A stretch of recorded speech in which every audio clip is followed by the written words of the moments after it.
Okay. So lament and confession, what has JAPUSA done? And give us just one sort of concrete thing that has led to. Let's start with just one so we can make sure we get back around to all the panelists. And okay, thanks. Well, as we know, in COVID, we have a COVID pandemic, and of course, the racial pandemic has also seems like it's at its height. And so for us, even though there was an awareness of racism in America, it was a very intentional time, I believe right after George Floyd, because there had been a number of deaths in a row, to really stop and as a community look at, wow, this is in America, this is a very hardcore issue, and whiteness and white supremacy is everywhere. So as a community, one very intentional act was we have Wednesday night meetings, just the time for the community to get together, celebrate birthdays, we have Bible study, etc., depending on the Wednesday.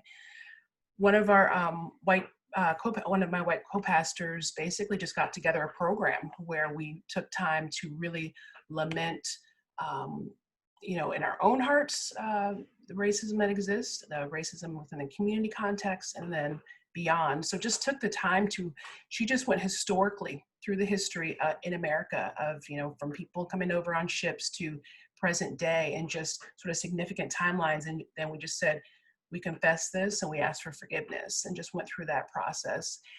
And then took almost 9 minutes, the time that it took for the life to be snuffed out of George Floyd, and just kneeled and prayed for 9 minutes. So that was one very intentional lamenting and confessing time that we had this summer. Yeah.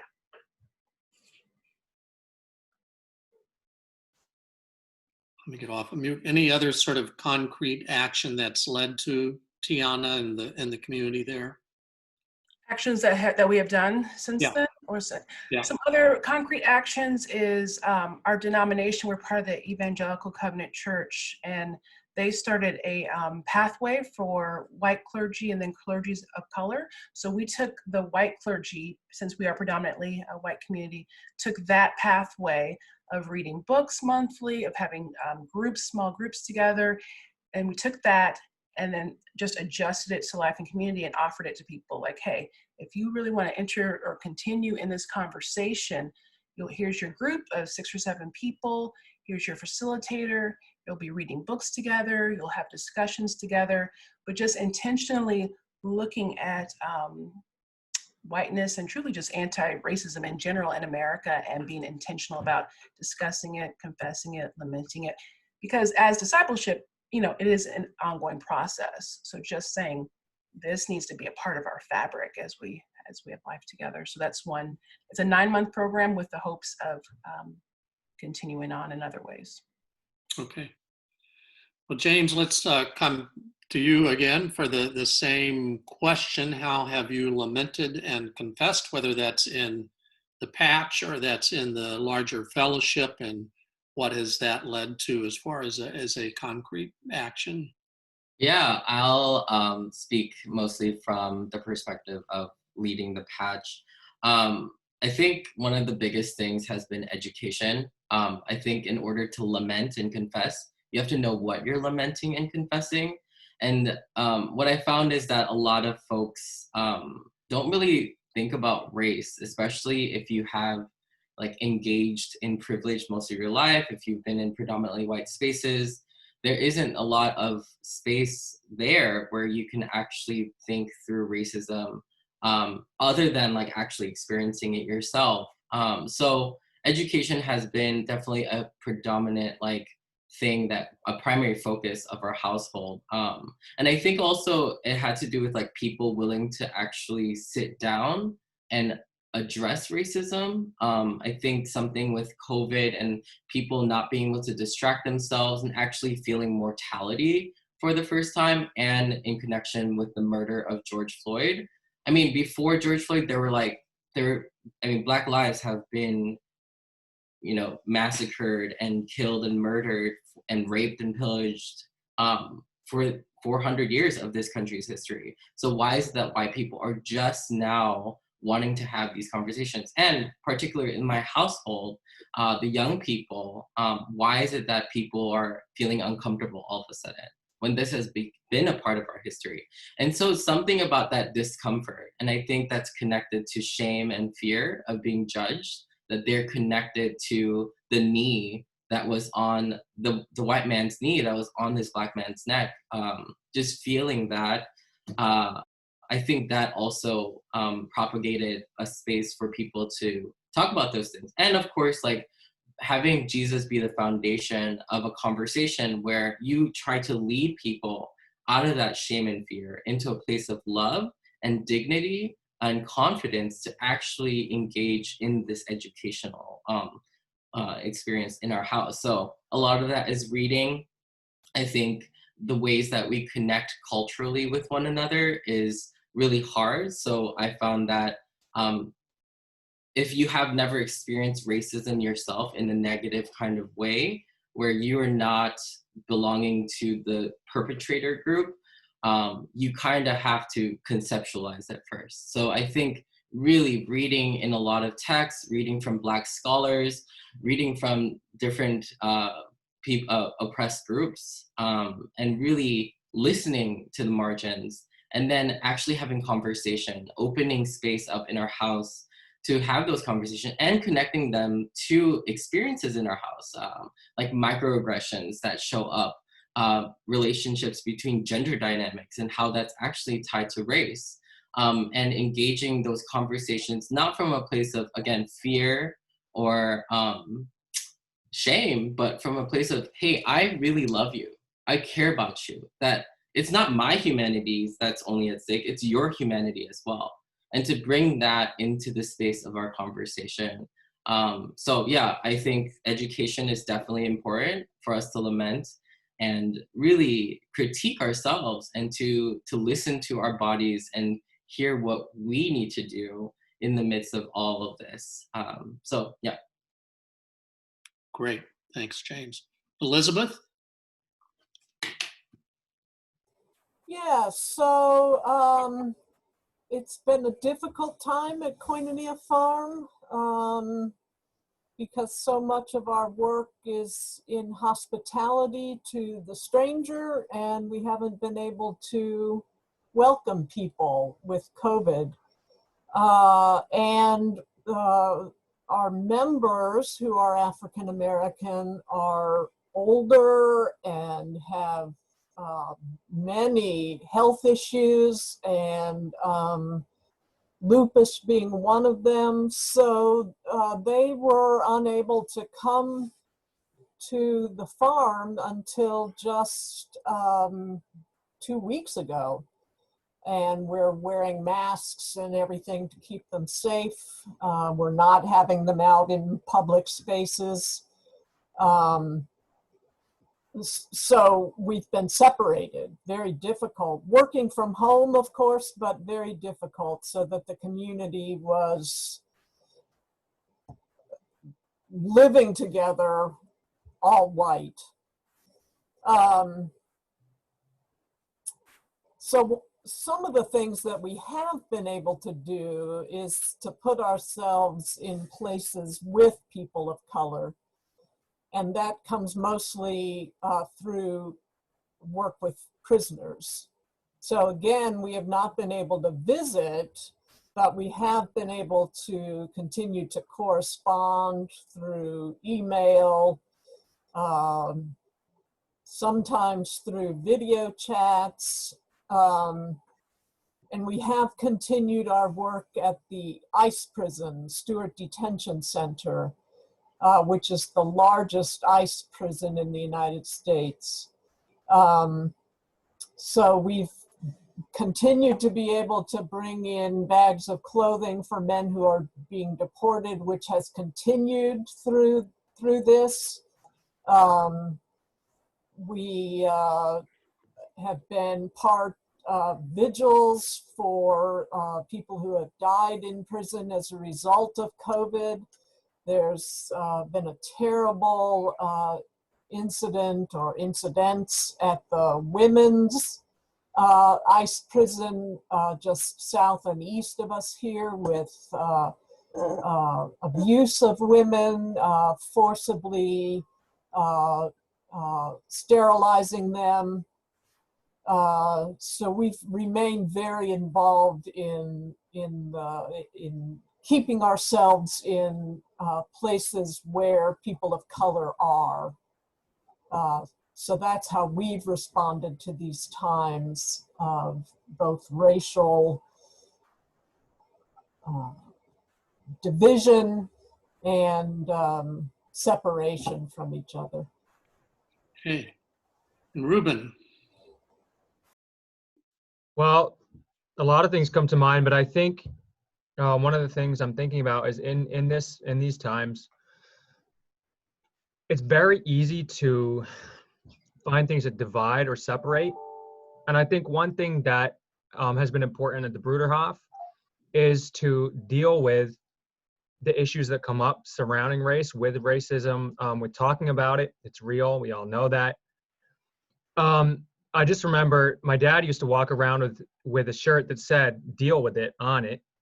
And I think it's a good slogan, because I think if we're straight up and honest about each other and you know, what is, you know, grating or bothering us, then we can move on, or not move on, but understand each other better and appreciate each other better.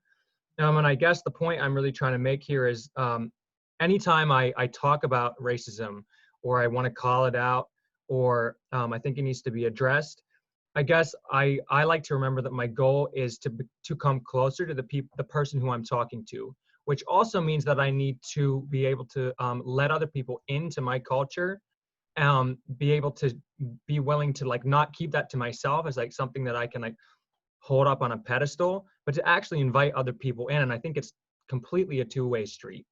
I don't think as a person of color, I should be over here like, you know, now it's my turn to get back at other people, or, you know, now it's my time to, you know, shine and throw things in people's faces, you know what I'm as a way of just as a saying. But I think it's really important that we are open to each other, that we continue to address things, but with the intention of actually loving and caring about each other, actually just dealing with the issues because we know they're there and they've been there for a long time and they'll continue to keep going, but to do that for a greater purpose, ultimately, which is Jesus, which is coming together as people who were created by God.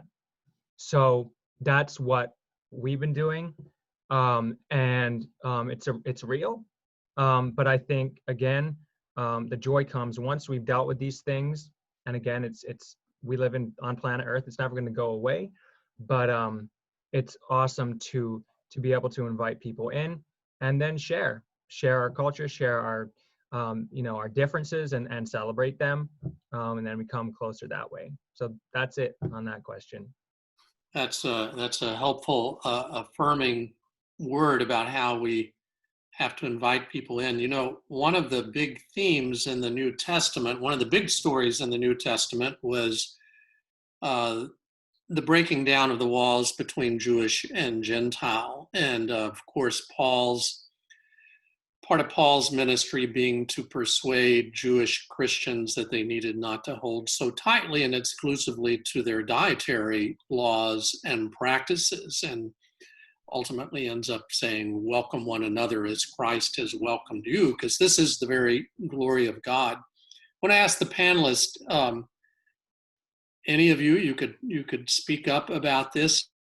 Is there something in your community, this is maybe your own personal opinion at this point, maybe the community is already collectively dealing with this, that you feel might be helpful for your community to change its practice, or to really work on its culture in a particular place in order to be able to welcome others, to be able to approach others better? Any of you want to speak to that? I will. Koinonia is a place of contemplation, which makes it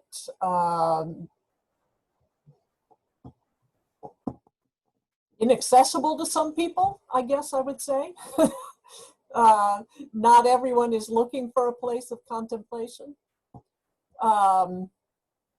It helps us who are members to reflect on our institutional sin, our individual sin, but it's not necessarily accessible to other people. So I believe where we need to go is to more readily put ourselves in places where people who are working and struggling every day to make it in our world, primarily in the South, people of color, and to put ourselves in places where they are toiling and struggling.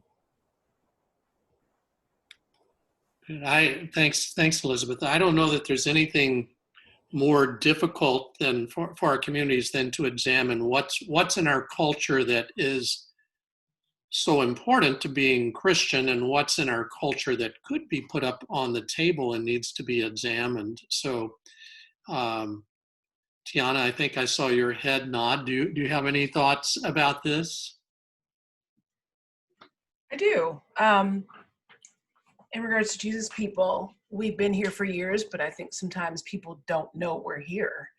And I think as a church, you got to be visible. You got to be where people feel like, oh, I can go there and there's going to be other believers that I can connect with. And yes, it's hard in COVID, but this was an issue before COVID for us.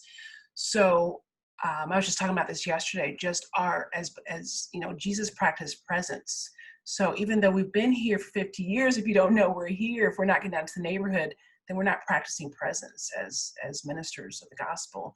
So I think, you know, post-COVID especially, and just talking with our leadership team, which I'm on, just how do we be a presence in Uptown? There's so many people in the inner city of Chicago that need the Lord or need that hope. So I think a lot of it is just not becoming insular, which is temptation in community because we're all together, but how can we disseminate that hope to others? So just seeing that as more of a need. And, you know, when people feel welcome to something, they want to be a part of it. So just continuing to grow in that area. Yeah. So how do we make ourselves more welcoming? James, I'm guessing you've got some thoughts about this too. Yeah, I echo what Tiana said for sure about visibility. I think that because our community has existed here for 60 years, I mean, we are an institution in a lot of ways. And I'm talking about specifically RPF. And I think there is a lot of leaning into that and the history and the legacy of RPF. But there are also things that are happening today that are relevant to the people of today. And I think that, you know, I know that different members do different things as individuals representing the fellowship, but I think collectively, when you think about organizing, collectivism, like having a group of people is powerful. It makes an impact. And I wonder, you know, what kind of visibility can Reba Place Fellowship have for such a time as this? Especially if it is a group of like elderly white people, that have mobility and have privilege and have visibility in this society. How can we reallocate that? How can we use that to really speak into the culture around us and speak of the vision that Jesus had for humanity? Speak of what Jesus really wanted us to experience for ourselves. And, you know, Reba, the RPF legacy is very strong and has deep roots in doing work around trauma healing and seeing each other as humans and really taking in people in whatever way they are. But I also question where are the other people of color? Not just like the small groups, the pockets of color, but I mean, why is there not a majority of another group? So that's one thing. And I think there's like rigidity as well. I think a lot of these communities, if they are long-standing institutions, they will come with rigidity. And to really examine what does, like Ruben Ayala said this, to love one another. What does that mean? Everyone has different interpretations of that. Everyone has different practices around that. People come from different backgrounds, people come from different understandings of what love is, and people have different boundaries and different ways of engaging that. So where are the common spaces where we are talking about that? And I think it's not just Reba Place Fellowship, but the communities at large here, is we are institutions. We are on a Zoom call together, holding a conference. This is talking about power right now, right? We all have this collective power. And what are we doing in the space of such a time as this, where Black lives are still being murdered on the streets? You know, Asian American elderly folks on the West Coast are being stabbed, are being beaten up, are being raped, abused, right? On the south of the border, Elizabeth, thank you for your community and all the work that you all are doing. But like, we are a collective, and what can we do collectively to do that work? And I think visibility, again, is important, but also there's a rigidity, there is something there, and to really examine that. And I think to really focus and center on like, what does love mean in such a time as this? And it's meant different things, but been rooted in the same thing, Jesus, the Holy Spirit guiding us in that. But I think there are new wineskins that are appropriate for such a time as this. And are we able to lean into that and to see the wineskins and to pour into those, invest in those, to trust that God is going to do something new? Or will we hold to these old institutional love ideas that we've had for the past few decades? So yeah, I think this is for all communities, but it is for my community as well, because we are predominantly like elderly white folks who are really journeying in their own world of geriatrics and figuring that out. That's a different world. And I think our whole community is focused on that.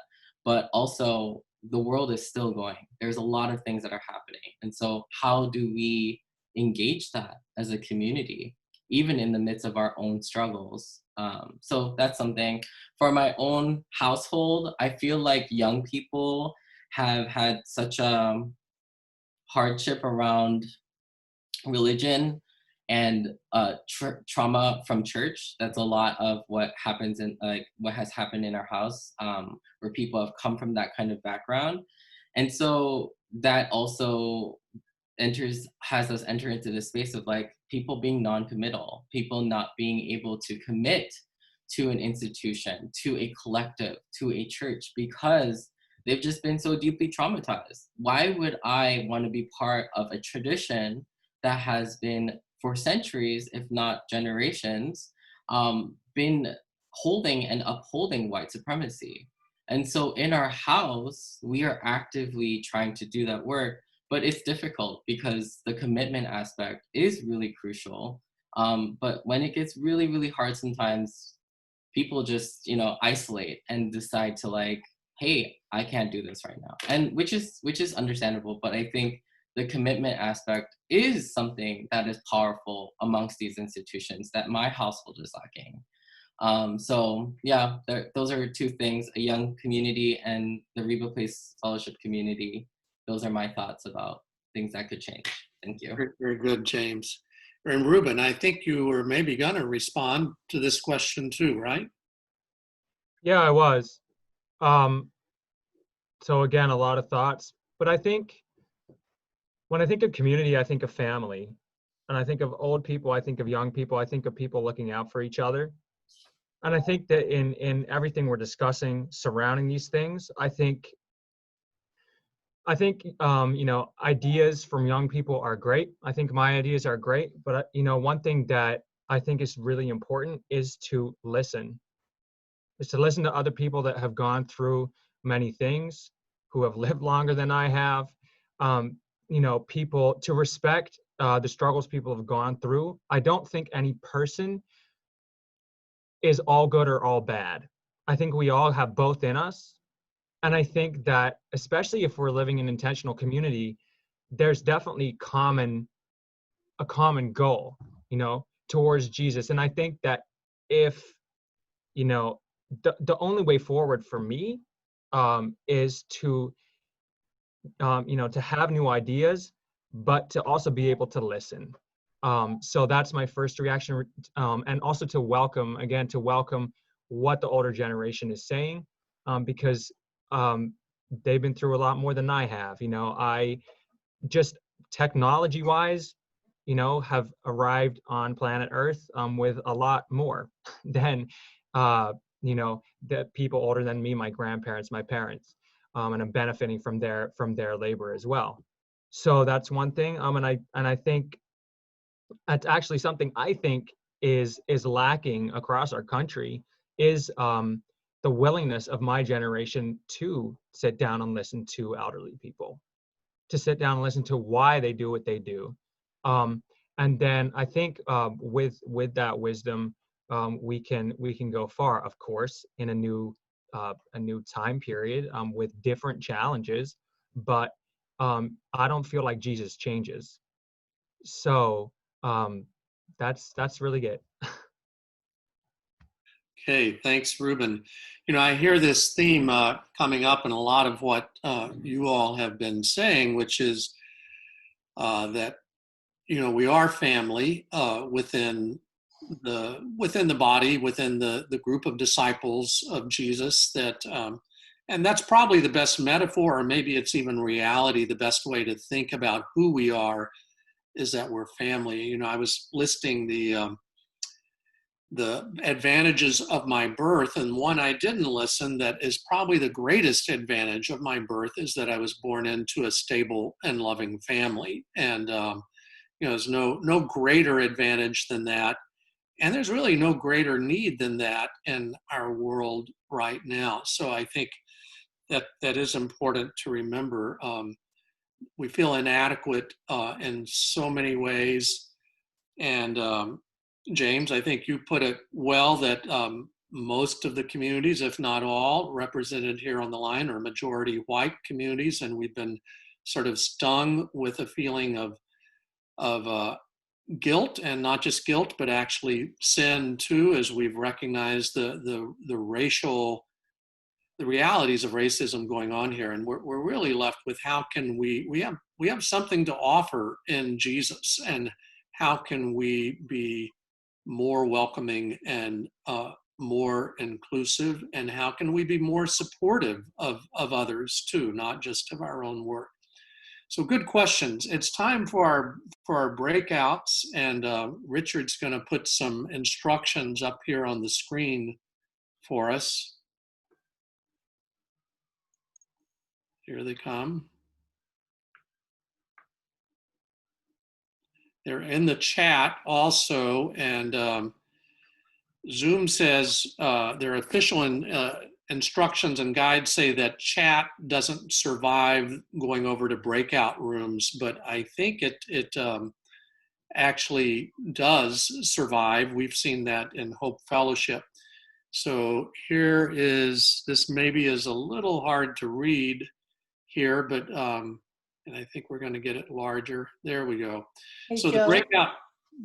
Well, I'm sorry, what? it survives going to the breakout rooms. What doesn't survive is when you take notes in the breakout rooms. Yeah, okay. So we'll talk about that. Thanks, Barbara. So the breakout groups are going to last for 25 minutes. And then after very brief introductions, please make sure you got somebody who will take notes in some other application, because you can't just put your notes in the chat. They won't survive the group. So somebody take notes in another application, and then when you come back, the note taker should copy and paste those notes or into the chat session so we can see them. So here's the questions in the middle of the page there, or the question for your breakout groups. How is your community processing and addressing racism internally and externally? So we've heard from these 4 communities as to what they're doing. So discuss what's happening in your community, and there's a lot to talk about there. There's some examples there: lamentation, confession, relationship building, transforming or changing practices within your own community that would make it more welcoming, supporting efforts of other organizations, finding ways with organizations that are run by people of color and making decisions or making reparations. There are probably others too. So as you're meeting, be mindful of allowing time for all to participate. Some of us have a lot to share. We feel passionate about this topic. And please do try to share from your personal experience and learning and allow others to do the same. We're not here to teach each other, but to hear from each other. And then we'll get a 3-minute reminder from Richard before we return to the larger group. So remember, choose a note keeper, and we're discussing what are our own communities processing. How are they processing and addressing racism, both internally and externally within our neighborhoods and our cities too? So Richard, if you'll go ahead and put us into the group, please. Well, we're back, I think, everybody, and we've got a few minutes left. If you were the note taker, would you please post your notes in the chat box and others can see it. Plus, we'll also save those notes and find a way to share them with everyone. Wanted to try something here. I'd just like to sort of open the floor, and here's the question. For you to share something that you, if you were really moved or struck by something that someone shared in your small group, not what you shared yourself, but what somebody else shared, just unmute yourself and share with the rest of us a takeaway that you may remember from what was said. Anyone? I'll share real quickly. Coretta was sharing about constructing a church building in, I think it was Paraguay, and just the surprising news that architecture can mean in terms of whiteness, going back to Willie James Jennings, and a celebration of being the church together, but something that I'd never considered in this discussion was church architecture. So that was surprising, and I think is worth reflecting on. Thank you. Interesting. Okay, we've got a little bit of time here, probably for 2 or 3 more. If anybody wants to speak up and share something you heard that you'll remember, take away with you.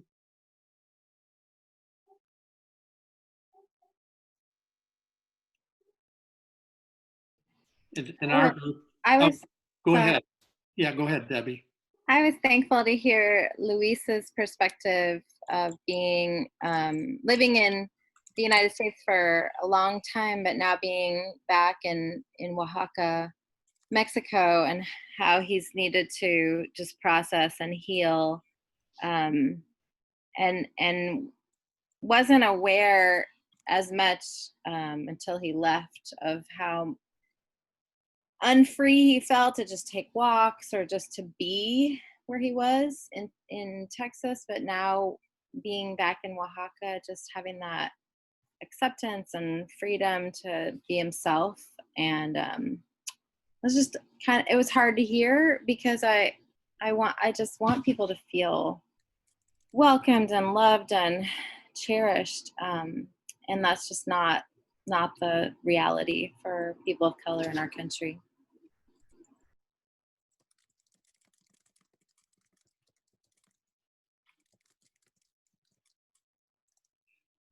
Naida in our group gave us a very stirring speech with a real word of hope, and that ultimately this is God's work. We need to show up. But I think one of her lines was, we're not a requirement, which just is, yeah, we're here to celebrate and to experience and to be honest and to be open and to be willing to change, and but it's really following God's direction in this. Others? Don Mosley in our group had a really good quote that he learned 50 years ago. Nobody thinks themselves into action, but they act themselves into thinking. So we have to expand beyond this group where we're thinking into action. Alex in our group was sharing about, I think, for lack of a better word, being a bridge person because of presenting white in a primarily white church that he's a part of, and learning to be that person that helps convene and have the conversation about racism among white people, and not be expecting our Black brothers and sisters to resolve it for white folks. And so that was, I think, an interesting perspective as well.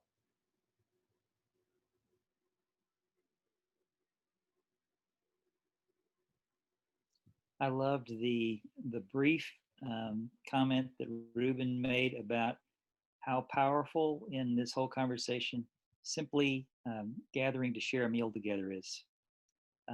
What a fundamentally, foundationally central practice in Jesus' life and ministry, and just a reminder that that's within access of all of us.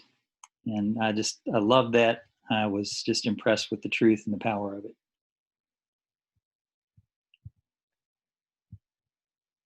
Yeah, it also makes me think of, there's one small thing that someone mentioned in our group about, like, the validity of the communities that are around us. Let's engage deeply with our communities. Let's believe deeply even how we do that, and the way that we are supposed to be a reconciling community. We are representing the mystery that is there in Christ. But also the key part of listening is being willing to be changed. And as you talk about sharing a meal, I think there's something about that. We kind of come together in those ways, honoring our communities, and then kind of make space for that. But anyways, there's something about that seems real, especially I think that's maybe one of the things we're doing a lot, is denying the experiences of others and the validity of their community, even if they're deeply wrong about the views on race or other things like that. There is a certain level of strength that is there with some of their connections, and if we can maybe learn to listen to that and have the generosity to do that, I think there might be something cool that the Spirit does. So. Okay, well, I want to thank everyone for joining the call this morning. Thanks to Richard Momsen from the Bruderhof, who's been our technical person this morning, and I think it's gone flawlessly. Once we got here, we had found out we had a real slip up and didn't get everybody on to the registration list who had actually registered, but hopefully we've amended that, and we'll do better at administering Google Forms here the next time. This week, we'll be back next week with this same topic. We'll have a little more time in the breakout groups to really wrestle with these issues than we had today. And want to encourage you to go, as you deal with people in your own community, to talk about these issues more this week. How is your community lamenting or confessing or seeking to make adjustments? Let me say one thing where I find a particular tension in this work, and maybe something to discuss with people, is that we have a dual responsibility. One, to really be the body of Christ, to be the family of Christ, to welcome and look at how we can become more inclusive. And at the same time, to be humble in the world and realize we need to really ally ourselves to support the work of others. It's not just our work, but how do we come alongside? How do we seek out the work that is happening in our neighborhoods and in our communities, and be supportive of that work, seeking the shalom of the community where we live and where we've been called to be. So if you can explore that tension some more, I think, with your community, how can we become more inclusive? How can we support the work of others? That would be good. Tiana is going to lead us in a big benediction as we close. let me just ask, have I forgotten any details? Nancy, can you think of anything? Okay. Think we're good to go, and Tiana will close us, and we'll get these notes out to people. It'll be more of a prayer, but yeah. All right, dear Lord, I just thank you so much for this time that we've been able to be together on this call. Lord, I thank you for each person and your life in them.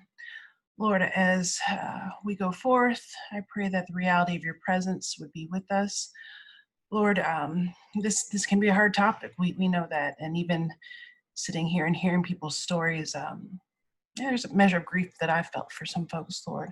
So I just pray that as we walk, that we would be willing to look at our own selves and our own stuff and submit the parts to you that are not of you, and be willing to have those replaced with your love and your light. Lord, we've got a problem in our country with racism, and I pray that we would be willing to do the hard work of helping dismantle, and also helping to really bring the reality of Jesus Christ into the situation, knowing that you see us, knowing that we are made in your image. So I pray, Lord, that this wouldn't be a time of walking away with any sort of condemnation or guilt, but that we would be willing to lean into that hard work of seeing each other as you see us, as loved and beloved children of yours. And thank you for the organizers. Thank you for just this space. We love you, and we just give you the rest of this Saturday. And in Jesus' name, amen. Amen. Amen. Have a good rest of the day. Bye-bye. Bye. Bye. Thank you. Gracias. Gracias. Peace of Christ. Yeah, thanks, y'all. Bye. Bye. Bye.